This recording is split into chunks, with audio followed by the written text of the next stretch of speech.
God answering some of life's most difficult questions by pointing out his creation. I was reading about this really cool bird. It's called the golden plover. Now it looks huge on this screen next to me, but it's about the size of a blade of grass.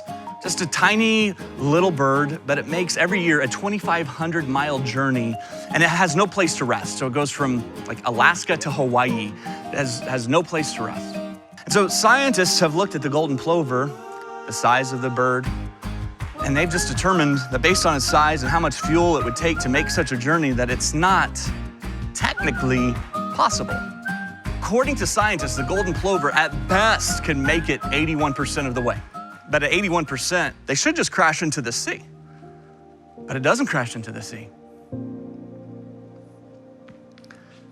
And I just want you to think for a moment about the God of the golden plover.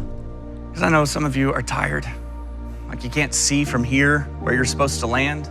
Like you've done the math and it doesn't make sense. And you wake up each day and you try to keep going, but you're exhausted. And for a few weeks you did, but things have just stretched on. And now it feels too far and it feels too long and you don't know how much longer it's even gonna last. This is where you will meet God. When you are weak and you can't go any further, you have an opportunity to meet God in a way that you never have before.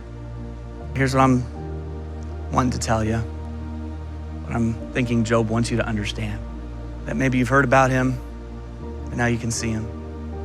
Maybe you grew up in church, you went to Sunday school, you remember some flannel graph lessons, you could tell some Bible stories, but it didn't mean anything until now.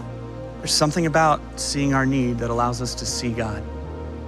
Now look, if we're honest, I don't know that any of us really want, none of us really want that. Like we want to live in a way where God is nice, but he isn't really necessary.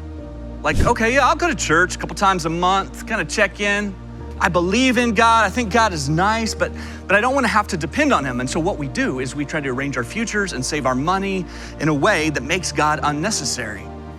The problem with that approach is that I don't think we really see God until he's always been necessary, until we realize how necessary he is. So God says to us that we should pray, give us this day our daily bread. But when's the last time you prayed that?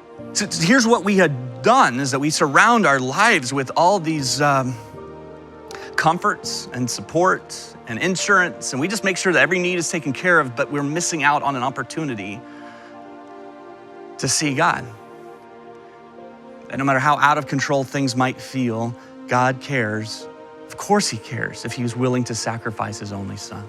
Or ask the golden plover, because they will be glad to tell you their stories. He has the whole world in his hands.